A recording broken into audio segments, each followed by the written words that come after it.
প্রণাম মহারাজ। বলো মাখনলাল, কি বলতে চাও? আমি এবার অনুমতি চাই মহারাজ। মানে? আমার অনেক ভাগ্য যে আমি মহারাজের আতিথ্য গ্রহণের সুযোগ পেয়েছি।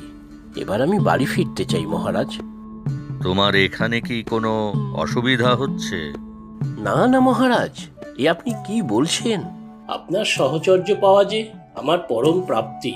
আমি চাষি মানুষ, খেটে খাই। আমার সেই জীবনেই পরম শান্তি।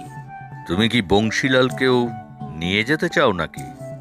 না মহারাজ, ও থাক এখানে। মাঝে মাঝে আমার সাথে দেখা করে এলেই হবে। যেতে চাইছো যাও, আমি তোমাকে আটকাবো না। এই রাজপ্রাসাদের দ্বার তোমার জন্য সর্বদা খোলা। এ আমার সৌভাগ্য মহারাজ।